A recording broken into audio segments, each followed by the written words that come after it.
Bonjour à tous, c'est Phoenix pour la chaîne Défieur de jeux et aujourd'hui je vous propose de vous faire découvrir Cities Skylines, le jeu de plateau édité par Yellow. C'est un jeu de Rustan Håkansson, un jeu coopératif pour 1 à 4 joueurs, 10 ans et plus, 40 à 70 minutes, on peut dire qu'ils sont très précis.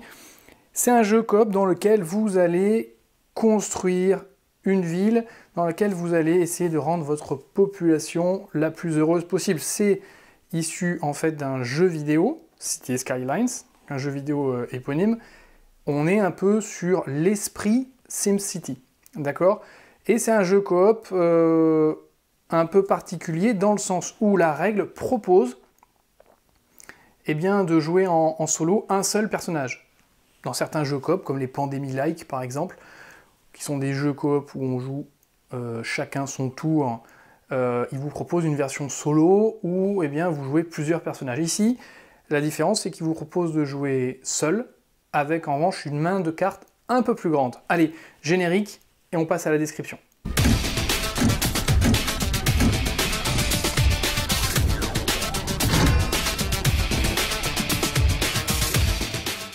Voilà la mise en place faite pour vous expliquer la partie. Alors, ici j'ai mis 2 tuiles villes, 2 plaques villes, comme ça. La partie d'initiation, il faut en mettre une 3e, je ne le fais pas parce que je manque de place, et vous en avez un certain nombre dans le paquet, vous en avez 6, et en fonction du scénario que vous avez choisi, ils vous disent dans quel agencement mettre ces plateaux. Alors vous voyez que je les ai mis sur la face verso, il y a un coup pour les retourner, on verra ça tout à l'heure, et quand vous les retournez, c'est un bout de ville, pour l'instant vide, pas construite. Alors pour le vocabulaire, toutes les parties d'herbe comme ça délimitées par le bord et par la route, ou par ici une autre tuile, ce sont des quartiers. Donc ici 1, 2, 3, 4, 5 quartiers. C'est dans ces quartiers que vous allez construire. Alors c'est un jeu de pose de tuiles en réalité. Et donc vous avez plusieurs tuiles comme ça que vous allez pouvoir mettre en place au fur et à mesure en fonction des cartes que vous jouez. Les contraintes de pose, c'est classique, hein, vous ne devez pas sortir comme ça, vous ne pouvez pas recouvrir une autre tuile que vous n'auriez pas déjà découverte, vous ne pouvez pas recouvrir une route non plus, d'accord? Et puis c'est quadrillé, donc vous suivez le quadrillage, tout simplement. Ok? Voilà. Donc ici, hop, on verra ça par la suite. Ici, c'est le plateau principal, c'est le plateau d'administration. C'est ce qui vous permet de suivre en fait le bonheur de vos habitants et puis les différents éléments de la ville. Ici, vous voyez, vous avez par exemple l'électricité, l'eau et la gestion des déchets. Donc tout commence à 0, voilà, vous avez ici un petit curseur, et évidemment, au fur et à mesure du jeu, vous allez jouer des cartes qui vont soit améliorer le traitement de l'eau, et donc vous allez vous déplacer vers la droite, soit qui vont consommer énormément d'énergie et d'électricité, qui vont se déplacer vers là. D'accord, alors attention, d'accord, si jamais un de vos curseurs devait aller au-delà de la dernière case rouge, vous ne pouvez pas jouer la carte. Donc vous pouvez arriver comme ça à une situation de blocage et à finir la partie sur un échec parce que vous seriez bloqué à ce niveau-là. Si en revanche vous êtes au dernier cran vert et que vous retirez une carte bonus, tant pis, vous restez sur le dernier cran vert. Ici, c'est le bonheur de vos habitants, c'est ce qui va correspondre au scoring final. Au fur et à mesure, il y a 3 temps dans le jeu pendant lesquels vous allez faire des scores intermédiaires. C'est ce bonheur final, c'est ce bonheur intermédiaire que vous allez sommer et que vous allez mettre en place ici sur ce petit plateau Skylines, panneau Skylines, d'accord, de bonheur général, avec les dizaines ici, les unités là, et vous avez un petit jeton en carton, et voilà, à chaque fin de phase, vous noterez ici, reporterez le bonheur qui est ici, vous le reporterez là, d'accord. Alors vous voyez qu'il y a un petit signe négatif, là, hop, pardon, voilà, ici. Et donc évidemment, vous pouvez aller dans le négatif, moins 9, si vous allez au-delà de moins 9, la partie se termine sur un échec, d'accord. Donc il faudra faire attention à ça. Pareil ici, sur le bonheur pendant les phases de jeu, si vous descendez en dessous de moins 5, la partie s'arrête, vous avez perdu. Ici, c'est votre population. On considère qu'à 0, vous commencez là, c'est le plein emploi. Tout va bien. Si vous êtes en surpopulation ou si vous êtes en sous-population, dans les deux cas, vous serez pénalisé. On va voir comment. Donc l'objectif ici va être quand même de rester au maximum sur le 0. Et enfin, vous avez les 3 derniers indicateurs qui sont les indicateurs de pollution, de trafic et de criminalité. ici. Donc vous voyez qu'il n'y a pas de zone verte, là tout est en rouge. Et là, au fur et à mesure que vous allez jouer vos cartes, eh bien, vous allez pouvoir avoir éventuellement des malus qui vont s'accumuler. Vous pourrez essayer de revenir en arrière. Et ça, en revanche, c'est un malus qui ne s'appliquera qu'en fin de partie pour le scoring final. Donc attention, parce que ça vous enlèvera des points de bonheur. On verra ça lors du scoring. Ici, vous avez le trésor public et vous commencez avec 2 billets de 5, enfin 2 liasses de 5 et 2 liasses de 1, donc avec 12 en argent. Et c'est l'argent, cet argent du trésor public que vous allez utiliser pour payer les différentes choses. Qu'est-ce qu'il nous reste à voir? Bien, il nous reste à voir l'essentiel, hein, c'est les cartes, à la fois les cartes et les tuiles bâtiments. Alors ici, je vous les ai mises là, vous avez des petites tuiles bâtiments que vous allez pouvoir mettre en place. Vous avez ici les tuiles bâtiments urbains, l'électricité, l'eau et les déchets, vous voyez, qui correspondent ici à l'électricité, eau, déchets. À un moment donné dans le jeu, vous allez pouvoir sortir des cartes et poser ces tuiles, les tuiles correspondantes dans vos zones. Attention, attention, pour ces bâtiments urbains, ces trois-là, vous ne pouvez en poser qu'un seul par quartier. Donc, regardez, je vous montre quand, tac, les deux plateaux sont retournés. Vous voyez qu'ici, il y a une liaison. Eh bien, ça ne fait ici qu'un seul quartier. Ici, un seul quartier. Vous ne pouvez poser qu'un seul élément par quartier. D'accord? Donc ça c'est assez limitant.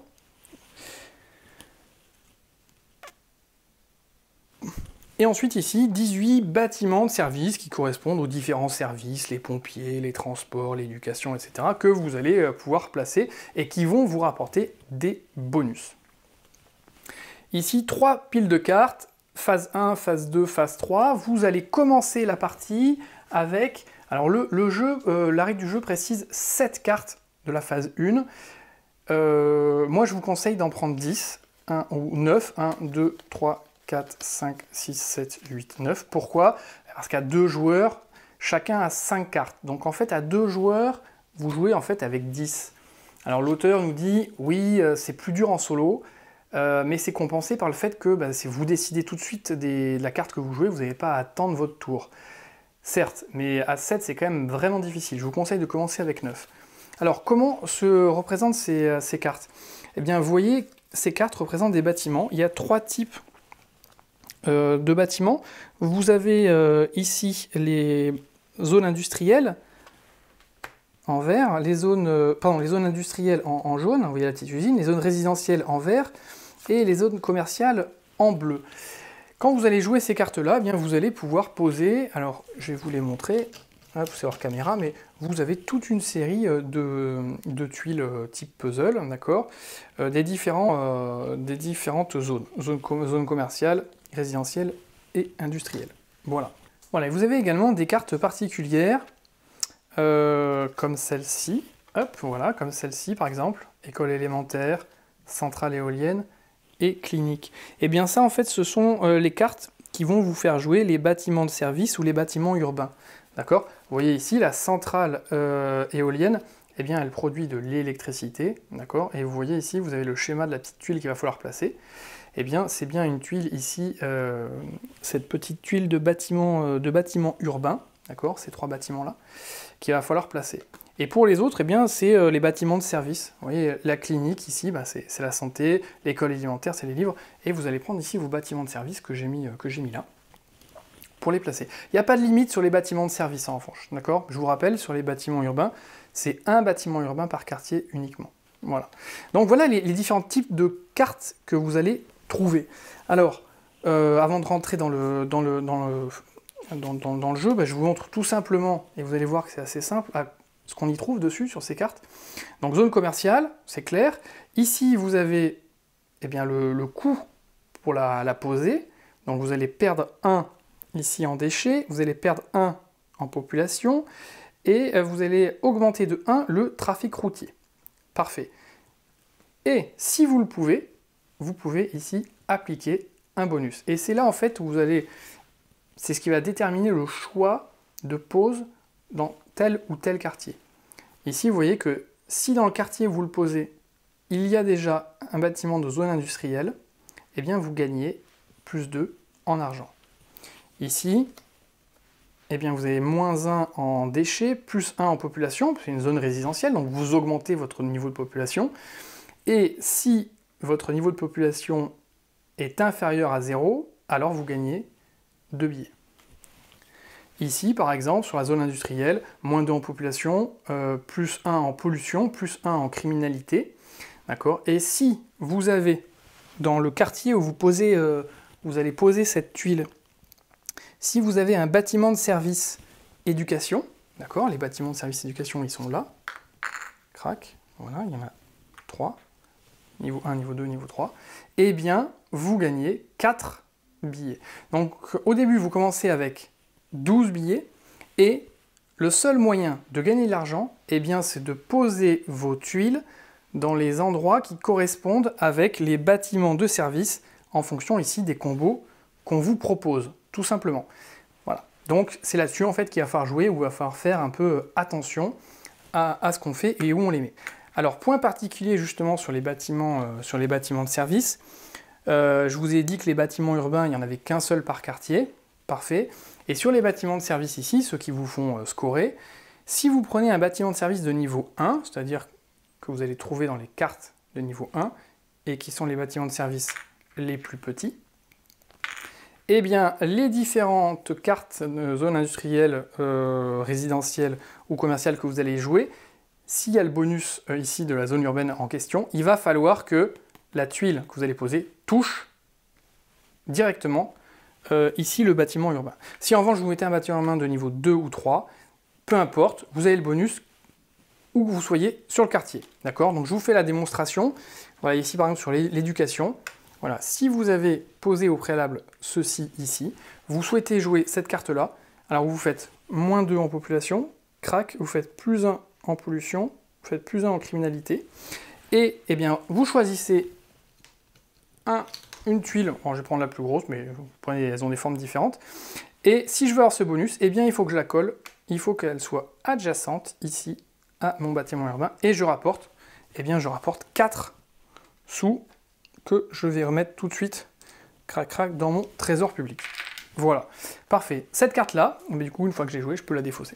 Voilà. Si vous avez en revanche des niveaux 2 ou 3, n'importe où dans le quartier, tout simplement. Voilà. Alors, comment on joue? C'est maintenant qu'on en arrive. Résumé du tour. C'est extrêmement simple. Vous commencez avec vos 7 cartes normalement. Moi, je vous conseille de le faire avec 9. Et vous avez le choix entre 3 actions. C'est tout. Terminé. Vous faites une de ces 3 actions et vous continuez comme ça, jusqu'à ce que vous arriviez à la fin d'une étape. Alors la première action, c'est jouer une carte construction. Les cartes construction, c'est les cartes que vous avez face à vous. Je viens de vous le montrer, pour la jouer, vous la prenez, vous la défaussez, vous appliquez tous les malus, ou les coûts que vous avez, éventuellement les bonus en fonction d'où vous placez votre tuile, et c'est terminé. Jouer une carte construction. Ou échanger une carte construction. Donc là, au lieu de la jouer, et donc de la défausser, vous pouvez l'échanger. Donc pour l'échanger, comment on fait? Vous prenez votre carte à échanger, vous la placez dans une zone qu'on va mettre ici, je ne sais pas si vous la voyez à l'écran, ouais, qui va être une zone d'échange, d'accord, et vous payez -2 pour chaque carte que vous échangez, d'accord, et ensuite, eh bien, vous la remplacez par n'importe laquelle, vous piochez dans n'importe lequel des tas, tas 1, 2 ou 3. Alors attention, bien sûr, plus vous allez avancer dans les tas, plus les cartes vont être puissantes, en revanche, plus elles vous coûter cher. Donc par exemple, une carte de niveau 3, vous voyez que elle rapporte énormément d'argent. Maintenant, il y a quand même des conditions qui sont assez compliquées à obtenir. Et puis, vous avez plusieurs malus qui peuvent être assez pénalisants. La dernière action qui vous est proposée, c'est de terminer une étape. Pour ceci, il faut avoir au moins un bâtiment dans chaque quartier présent. Enfin, dans chaque quartier dévoilé. D'accord ? À ce moment-là, vous n'êtes pas obligé, vous pouvez dire « je termine une étape ». D'accord ? Et là, on suit les instructions de fin d'étape qui sont là. Qu'est-ce qui se passe quand on finit une étape? Eh bien, pour chaque case électricité, eau et déchets qui sont inférieurs à 0, vous retirez un point de bonheur. D'accord? La population, pour toute la population qui est supérieure à 0 ou inférieure à 0, c'est -1 billet. Voilà. Et enfin, vous pouvez, à ce moment-là, échanger encore des cartes construction, mais cette fois-ci pour le prix d'un au lieu de 2. Donc c'est le moment de fin d'étape vous pouvez essayer de renouveler un peu votre main à moindre coût. Donc là, vous voyez que j'ai mis une carte dans la zone d'échange. Donc par la suite, quand je vais vouloir renouveler une carte, je place la carte que je veux changer dans la zone d'échange et je peux piocher ici, là, là, ou récupérer une carte précédemment mise dans la zone d'échange. Ça sert aussi à ça. Une carte qui vous paraît intéressante mais pas pour tout de suite, éventuellement vous faites un échange, vous la laissez en tampon pour venir la chercher plus tard. Voilà. Une fois que c'est fait, vous avez fini votre étape, et bien vous pouvez retourner la tuile, la grande tuile bâtiment suivante en payant le coût. Alors, initialement, vous voyez par exemple, on était comme ça, voilà. Là, imaginons que, eh bien, j'ai mis crac, je fais des bêtises, mais on s'en moque. Imaginons que je sois allé jusque là, par exemple. Vous voyez qu'ici, j'ai un bâtiment, j'ai au minimum un bâtiment dans chaque quartier, d'accord? Et je décide de faire la fin d'étape. Fin d'étape, j'applique tous mes malus, parfait, et je retourne cette tuile-là en payant le coup. 1, 2, 3, 4, 5. Je paye 5, crac, je retourne, et je continue la partie. Alors attention, ici, je vous ai dit, les quartiers sont reliés, d'accord? Donc, quand je vous disais que vous ne pouvez avoir qu'une seule tuile bâtiment urbain par quartier, si vous avez déjà une tuile bâtiment urbain ici, vous ne pouvez pas en remettre une là, d'accord? En revanche, pour les autres, il n'y a aucun souci. Voilà, et vous continuez comme ça, jusqu'à ce que vous ayez retourné la dernière tuile, le dernier plateau de jeu que vous avez à retourner en fonction du scénario, d'accord? Et une fois que vous avez retourné le dernier, c'est la dernière étape, vous jouez, et la fin de partie se déclenche, quand vous voulez. Il faut qu'il y ait au minimum 2 tuiles bâtiments par quartier, dans tous les quartiers visibles. Et après, c'est à vous de déclencher la fin de partie quand bon vous semble. Évidemment, plus vous continuez, plus vous faites traîner, plus ça peut vous rapporter de l'argent. En revanche, je vois bien que chaque carte qu'on met impose des malus. Et vous allez voir que rapidement, si ici vous dépassez, c'est fini, la partie est finie. Si criminalité, trafic routier ou pollution vous dépassez, c'est fini. D'accord? Et le bonheur, si vous allez en dessous, c'est fini. Donc vous avez parfois intérêt à provoquer une fin de partie pour éviter tout ça. Voilà, tout simplement. Alors, je vous fais un petit résumé. Vous avez votre plateau, votre zone de jeu en place, vous retournez le premier plateau en payant votre coup, et vous commencez à jouer. Soit vous jouez une carte construction, d'accord, et vous appliquez les effets, soit vous échangez une carte contre 2 argents, soit vous pouvez terminer une étape, et pour ça, il faut qu'il y ait au moins une tuile bâtiment dans chaque quartier. Quand on termine une étape, qu'est-ce qui se passe? Eh bien, pour tous ces éléments-là qui sont dans le négatif, eh bien, ça va jouer sur votre bonheur. Pour la population positive ou négative, ça va jouer sur l'argent, il va falloir payer, d'accord? Et ça, pour l'instant, vous ne le touchez pas, vous ne le verrez qu'à la fin. Vous reportez ensuite votre niveau de bonheur ici. Donc, la phase suivante, ça pourra diminuer, mais au moins, vous l'aurez reporté ici, d'accord? Et vous retournez, si vous choisissez, terminer une étape, vous retournez le plateau en payant et vous continuez. Fin de partie quand il y a 2 bâtiments minimum dans chaque quartier. Voilà, tout simplement. Je pense que j'ai fait le tour. Ma foi. Voilà, c'est assez simple. Et ce que je vous propose maintenant, c'est tout simplement de vous faire une petite partie. Alors, je vais le mettre ça sur une vidéo à part, et on va se lancer dans la partie. Je vous fais juste le petit débrief sur ce que j'en ai pensé maintenant. Et puis je vous invite après à aller voir la vidéo de la partie. Je ne sais pas si j'en ferai une complète. Alors, c'est un jeu qui est très, je trouve, très exigeant. D'accord? Bon, déjà, la règle du jeu dit qu'il faut commencer avec 7 cartes. C'est pas évident. C'est-à-dire que si dans les 7 cartes que vous avez en main, pour comboter, il vous faut une carte, un bâtiment école, d'accord? Et que vous n'en avez pas, ça va être compliqué de gagner de l'argent. Hein, parce que seule manière de gagner de l'argent, c'est en ayant des bonus de pause. Et pour ça, il faut avoir les bâtiments de service qui vont bien. Alors, votre seule solution, éventuellement, c'est quand vous posez un bâtiment, quand vous reprochez une carte, c'est de l'avoir, ou d'échanger des cartes, mais là, ça vous coûte 2 à chaque fois, et rapidement, vous allez arriver à court d'argent. Donc, à 7 cartes, je trouve que c'est un peu limite. Moi, je préfère jouer avec 9 cartes.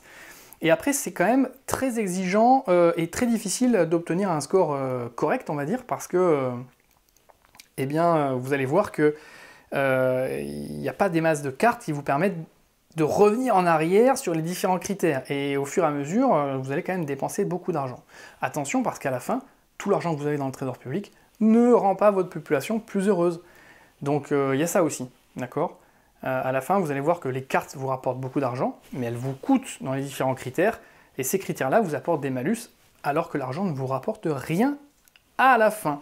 Voilà, et bien écoutez, sur ce, je vous propose de commencer une partie maintenant, et puis on en reparle après. Allez, bon jeu à tous!